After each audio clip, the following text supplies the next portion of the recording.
Hana's 6 purple tentacles twitched with annoyance as she wiped down the metal tables in the dining section of Orbital Station New Incheon.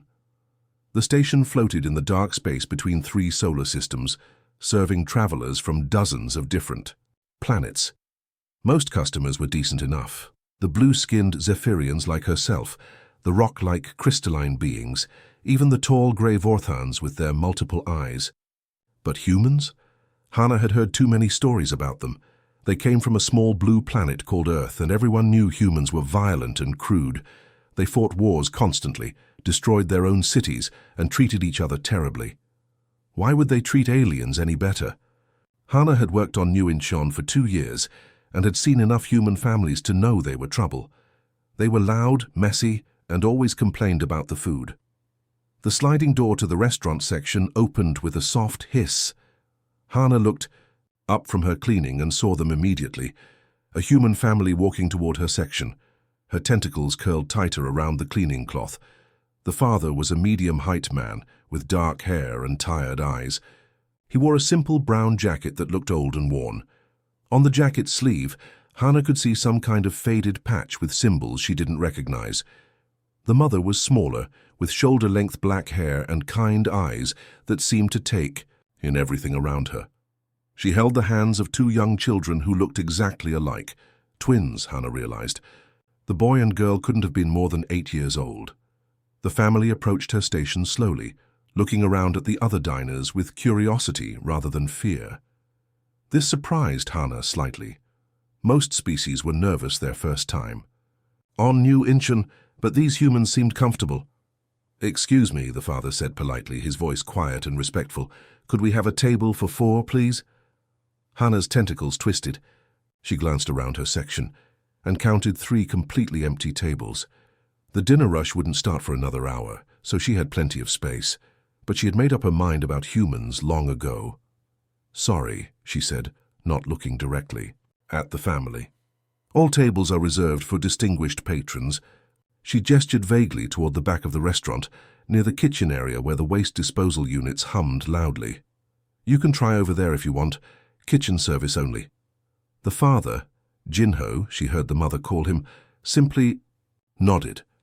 He didn't argue or raise his voice like Hana expected. He didn't demand to speak to a manager or threaten to leave bad reviews on the station's communication network. He just nodded with quiet acceptance. "Thank you," he said simply. "We understand."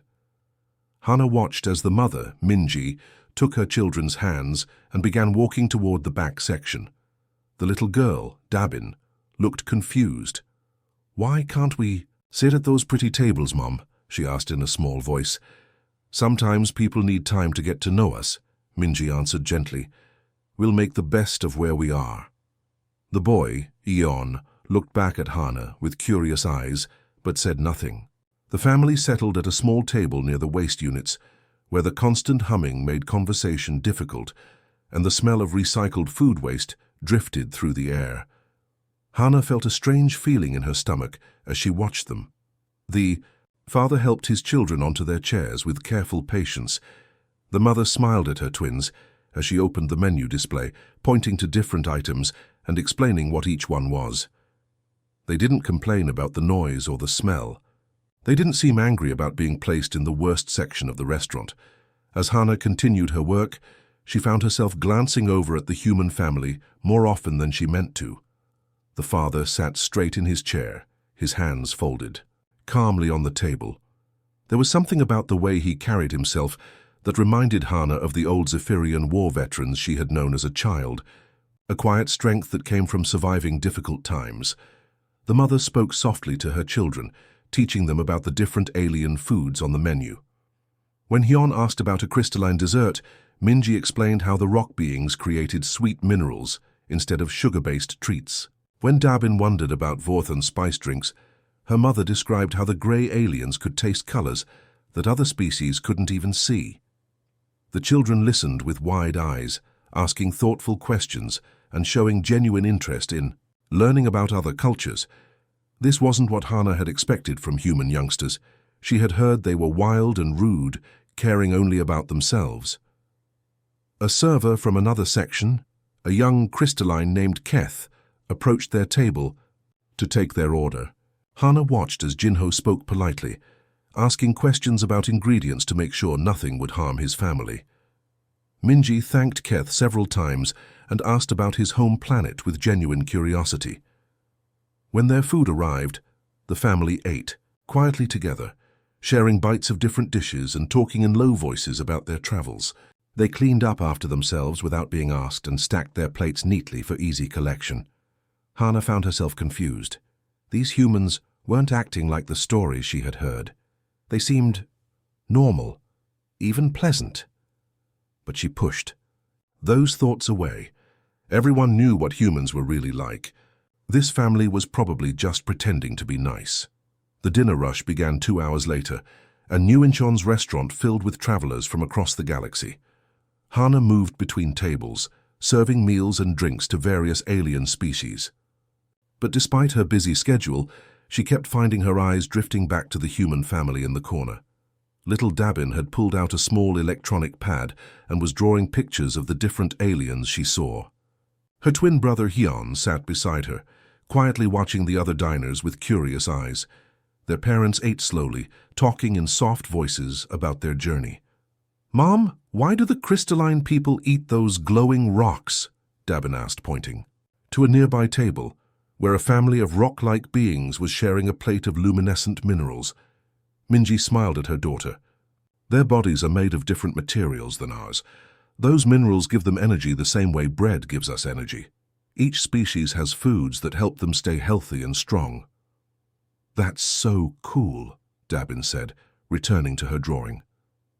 "I want to try drawing what their food looks like when it glows." Hana paused in her work, surprised by the child's interest.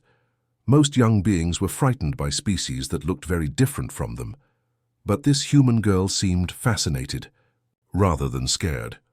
At the table next to the humans, an elderly crystalline being was struggling with the menu display. The old alien's rocky fingers couldn't work the touchscreen properly, and he looked frustrated. Hana started to walk over to help, but Hyun was already moving. The young human boy slipped out of his chair and approached the crystalline elder. "Excuse me, sir," Hyun said in perfect Zephyrian language. "Would you like help with the menu?" Hana stopped walking, shocked. The boy spoke her native language better than some adult aliens she knew. His pronunciation was nearly perfect, with only a slight accent showing he wasn't born speaking it. "Thank you, young one," the elderly crystalline replied, his voice like grinding stone. "These new devices are difficult for old fingers." Hyun carefully took the menu pad and read through. "The options. Would you like me to tell you about the mineral selections? This one here is iron-copper blend with energy crystals. It's supposed to be very good for joint health." The old alien's eyes glowed brighter, a sign of happiness among his people. "You know about our dietary needs. My mom taught us," Hyun said proudly. "She says learning about other cultures helps us understand each other better." Hana watched as the boy spent 10 minutes helping the elderly crystalline choose his meal. He was patient, polite, and knowledgeable. When the old alien thanked him, Hyun bowed slightly in the traditional crystalline manner of respect. The boy returned to his family's table, where his parents smiled at him with obvious pride. Jinho ruffled his son's hair gently. "Well done," he said quietly. "Grandfather would be proud." 20 minutes later, chaos erupted near the main entrance. A tall Vorthan patron, clearly drunk on fermented algae wine, stumbled backward into a server carrying a full tray of meals. The server, a young Zephyrian like Hana, fell hard to the floor as hot food scattered everywhere. Several diners looked up from their meals, but most turned away quickly. Getting involved in accidents wasn't their problem. The drunk Vorthan swayed, on his feet, laughing loudly and making no effort to help. But Jinho was already moving. The human father rose from his seat immediately and walked quickly to where the server lay groaning on the floor. He knelt beside the injured Zephyrian and spoke gently. "Are you hurt? Can you sit up?" The server, a young female named Zara, looked up with pain in her large eyes. "My back. I think something is wrong with my back." "Don't try to move yet," Jinho said calmly. He looked around and spotted another server. "Please call for medical assistance. This person needs to be checked for spinal injury." While they waited for help, Jinho carefully examined the mess of spilled food and broken plates. He began gathering the larger pieces, making sure no one would step on them and get hurt. Other diners watched in surprise as the human cleaned up, a mess that wasn't his responsibility. Minji appeared beside her husband with cleaning cloths from their table. Together, they worked to clear the dangerous debris while making sure the injured server stayed still and comfortable. "Why are you helping me?" Zara asked quietly, confused by their kindness. "Because you're hurt and need help," Minji said simply. "That's what people do for each other." When the medical team arrived, Jinho helped them carefully move Zara onto their medical stretcher. The server would be fine, but she needed rest and treatment for her twisted back. The drunk Vorthan had wandered away without apologizing or helping. But the human family stayed until they were sure Zara was being properly cared for. As the evening continued, Hana noticed how Minji talked with other diners who seemed interested in the human family. An older crystalline couple asked about Earth, and Minji shared stories about her planet's history. "My husband's family comes from a place called Korea," Minji explained. "For many years, our people were controlled by another nation. From 1910 to 1945, we couldn't even speak our own language freely. But we kept our culture alive through small things. The way we cooked food, the stories we told our children, the respect we showed to elders." "How did you survive such treatment?" asked the crystalline woman. "The same way all people survive hard times," Minji replied, "by taking care of each other and remembering that kindness is stronger than cruelty." Hana felt something strange happening in her chest as she listened. These humans weren't acting like the violent, selfish beings she had heard about. They were good people, but that couldn't be right. Everyone knew what humans were like, didn't they? Station Commander Keth Prime moved through the busy restaurant with quick, nervous steps. His usually calm demeanor was gone, replaced by obvious worry. The tall crystalline being's rocky face showed stress cracks that only appeared when he was deeply troubled. He approached Hana's serving station with urgent purpose. "Hana," he said in a low voice, glancing around to make sure no other staff members could hear. "We need to talk now." Hana looked up from the drink orders she was preparing, surprised by her commander's tone. In 2 years of working on New Incheon, she had never seen Keth Prime look so anxious. His usually bright mineral eyes were dim with worry. "What's wrong, Commander?" she asked, setting down the glasses she was holding. Keth Prime moved closer, his voice dropping to an urgent whisper. "That human family you seated in the back corner. Do you know who they are?" Hana glanced over at the Kim family, who were still sitting quietly at their small table near the waste disposal units. The children were sharing a dessert while their parents spoke softly together. They looked like any ordinary family of travelers. "They're just humans," Hana said with a shrug. "Nothing special about them. That's why I put them in the back section." The commander's mineral face grew even more stressed. Small cracks appeared along his cheekbones, a sign of extreme distress among his people. "Hana, that man is Colonel Kim Jinho. Do you understand what that means?" The name meant nothing to Hana. She had never paid attention to human military ranks or titles. Should I know him? Keth Prime looked around nervously again, then leaned even closer. His grandfather was a war hero, Hana. He fought in something called the Battle of Kapyong during the Korean War on Earth. That battle was legendary. Korean and Commonwealth forces held off an entire Chinese division with just a few thousand soldiers. They were outnumbered 10-1, but they never gave up. Hana felt confused. So his grandfather was a soldier. What does that matter now? "You don't understand," Keth Prime continued, his rocky hands shaking slightly. Jinho's father served at the Battle of Imjin River. That was the bloodiest battle the United Nations forces fought during that war. Hundreds of thousands of soldiers died, but the human forces never broke. They showed courage that other species still talk about today. The commander paused, checking again to make sure they weren't being overheard. "But that's not the worst part, Hana. That's not why I'm so worried." "Then what is it?" Hana asked, beginning to feel nervous herself. Keth Prime's voice became even quieter.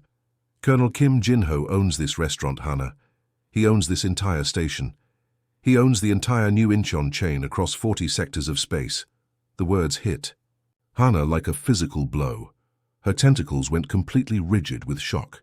That's impossible. He's just a human traveler with his family. No, Keth Prime said firmly. He's one of the wealthiest beings in this part of the galaxy. The New Incheon Corporation employs over 2 million people across dozens of species. And you just treated Theona like he was garbage. Hana felt sick. Her stomach churned as the full meaning of the situation became clear. She had insulted and embarrassed the person who owned not just the restaurant where she worked, but the entire space station, where she lived. There's more, Keth Prime continued relentlessly. His wife, Dr. Minji Kim, is the scientist who developed the universal food synthesis protocols that allow us to serve hundreds of different species safely in the same restaurant. Without her work, places like this couldn't exist. She's saved millions of lives by preventing food poisoning across species barriers. Hana's legs felt weak. The woman she had dismissed as just another human was actually one of the most important scientists in known space. Her research had revolutionized interspecies dining and made it possible for different alien races to eat together safely.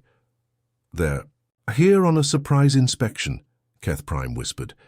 They do this regularly, travel to their restaurants without warning to see how staff treat customers.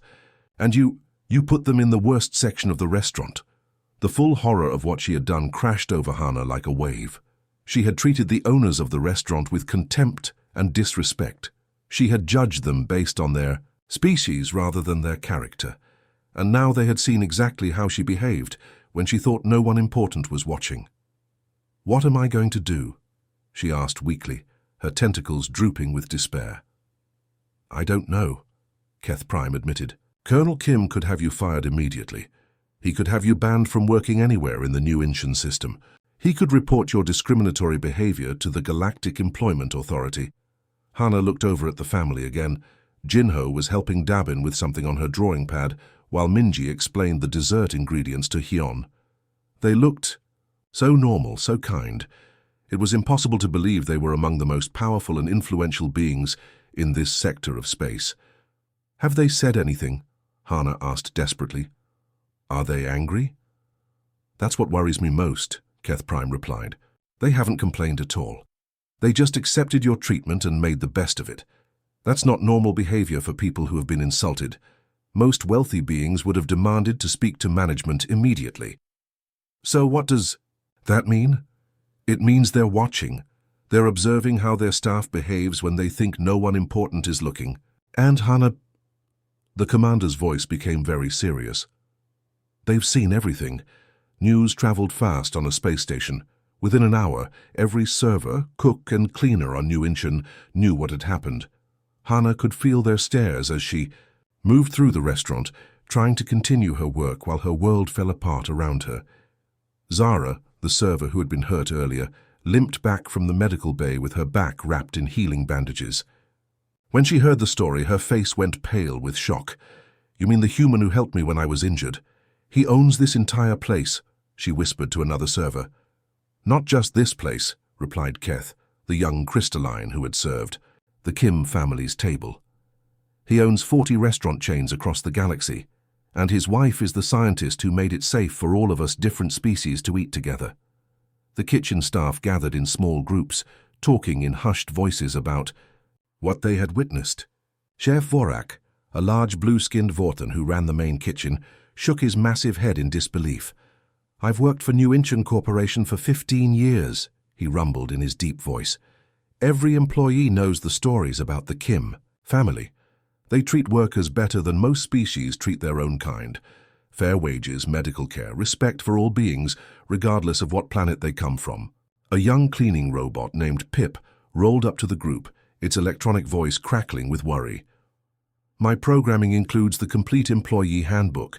Section 12 clearly states that discrimination based on species origin results in immediate termination and permanent ban from all New Incheon properties." The servers looked at each other with growing concern. They all knew Hana had made a terrible mistake, but they also knew she was about to lose everything. Her job, her home on the station, possibly her ability to work anywhere in this sector of space. "Someone should warn her," suggested Mira, an elderly Zephyrian who worked the morning shift. "She needs to apologize before they leave." What good will that do? Asked another server. She insulted the most powerful family in the restaurant business. No apology can fix that. But Hana already knew what she had to do. Her tentacles trembled as she walked slowly across the restaurant toward the Kim family's table. Other diners watched her approach, sensing the tension in the air. Some had heard the whispered conversations, and new drama was about to unfold. The Kim family was finishing their meal. Dabin had completed several drawings of different alien species, while Hyun was reading something on a small tablet. Minji was having a quiet conversation with Jinho about their travel plans for the next day. Hana stopped beside their table, her heart pounding so hard she was sure everyone could hear it. She had practiced what to say during her walk across a restaurant, but now all her words seemed to disappear. "Excuse me," she said quietly, her voice barely above a whisper. Jinho looked up from his conversation with his wife. His dark eyes were calm and patient, showing no anger or irritation. This somehow made Hana feel even worse. "Yes," he said simply. I need to apologize," Hana began, her tentacles writhing with nervousness. "I treated you badly when you arrived. I was rude and discriminatory. I put you in the worst section of the restaurant because you're human, and that was wrong." The children looked up from their activities, sensing the seriousness of the moment.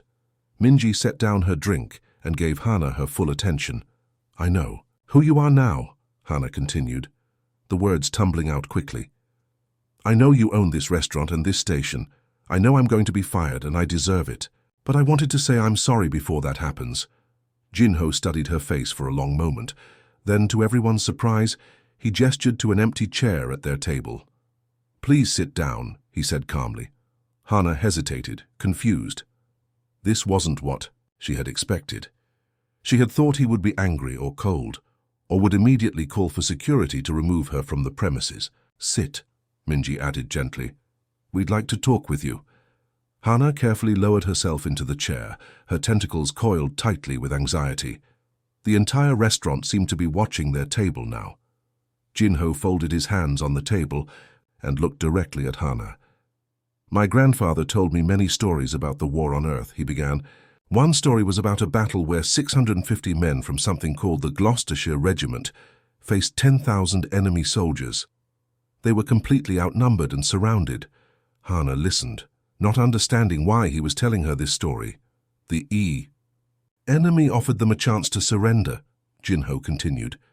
"They could have saved their lives by giving up, but they chose to keep fighting, not because they thought they could win, but because they believed it was the right thing to do."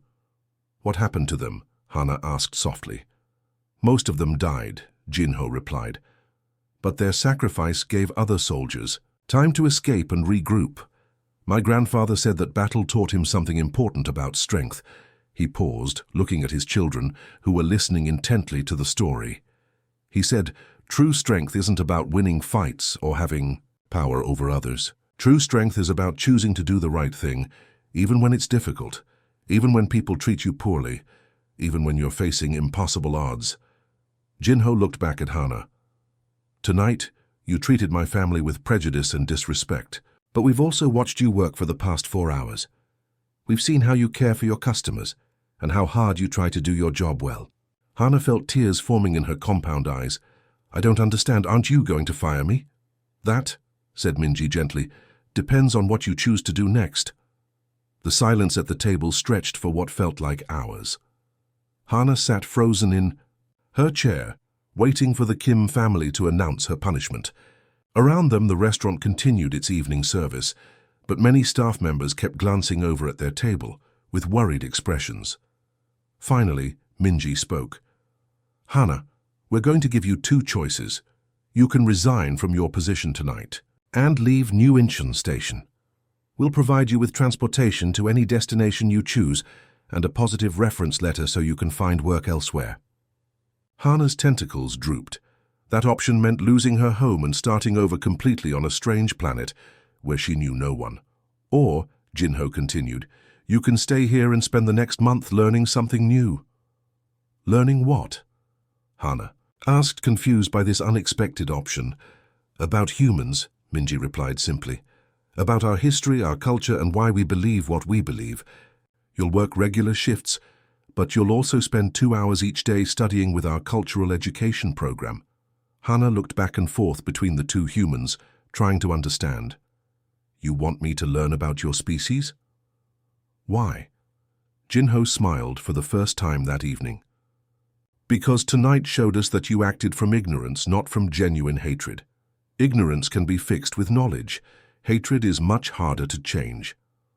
What happens after the month is over? Hana asked. That depends on what you learn and how you choose to use that knowledge, Minji said. If you complete the program successfully, you can continue working here with a promotion and a raise. If you decide human culture isn't something you can respect, then you can leave with our blessing and that reference letter. The offer was more generous than anything Hana had expected. She had been prepared to lose everything because of her prejudice. Instead, these humans were offering her a chance to grow and change. I'll take the learning option, she said quietly.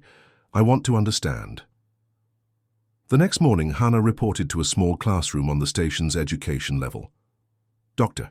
Minji was waiting for her with a collection of books, videos, and interactive displays. We'll start with recent history, Minji explained, activating a large screen that showed images of Earth from space.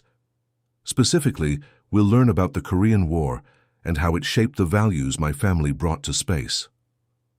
Over the following days, Hana learned about the devastating conflict that had torn the Korean peninsula apart from 1950 to 1953. She watched documentaries about battles where small groups of soldiers held impossible positions against overwhelming odds. She read about civilians who lost everything but still helped strangers survive. The war never really ended, Jinho explained during one of their sessions. It just stopped fighting. The Korean peninsula is still divided today, with families separated by borders they can't cross. That sounds terrible, Hana said. How did your people recover from something like that? We learned that survival isn't enough, Minji replied. We learned that the only way to prevent future suffering is to treat all people with dignity, regardless of where they come from or what they look like. As the weeks passed, Hana discovered that human-owned businesses across the galaxy had become famous for their fair treatment of workers. The new Incheon Corporation employed millions of beings from hundreds of different species. They provided equal pay, medical care, and advancement, opportunities to everyone. We took the lessons from battles like Incheon, Kapyong, and Imjin River into space, Jinho explained.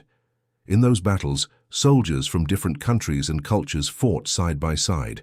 Korean troops, British soldiers, Canadian forces, Australian units.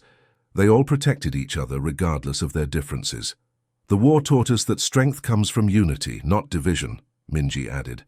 When we started building restaurants and stations in space, we decided that no one would ever be left behind because of their species or planet of origin. Hana began to understand why the Kim family had reacted so calmly to her discriminatory treatment. They had grown up hearing stories about people who faced much worse prejudice and hatred, yet still chose kindness over revenge. During her third week of study, Hana watched a documentary about the end of the Korean War. She learned that it hadn't ended with victory for either side, but with an armistice, an agreement to stop fighting while remaining technically at war. Humans could have become bitter about this, she realized aloud during one of their discussions. You could have decided that since peace was impossible, you should just keep fighting forever. Some humans did think that way, Jinho admitted. But others decided to build bridges instead of walls. They chose to create connections between different peoples rather than deeper divisions. That's why we conduct surprise inspections, Minji explained. We want to make sure our restaurants truly live up to the values we learned from our history. We want to ensure that every being who enters our establishments is treated with respect. By the end of the month, Hana had completed her cultural education program with high marks. More importantly, she had gained a deep respect for human resilience and values. She understood now that her prejudices had been based on ignorance and fear rather than facts. I want to stay, she told the Kim family on her final day of classes. I want to help make sure other people learn what I've learned. 6 months later, Hana was promoted to assistant manager of the new Incheon restaurant. She used her position to train new employees about treating all species with dignity and respect. When new staff members showed signs of prejudice toward any group, she would share the stories she had learned about Korean War veterans who chose courage over hatred. The Kim family's approach had worked. Instead of punishing discrimination with more discrimination, they had chosen education and understanding. They had transformed one prejudiced server into an advocate for equality across species lines, and in doing so, they had honored the memory of soldiers who had fought not just for victory, but for the principle that all people deserve to be treated with dignity.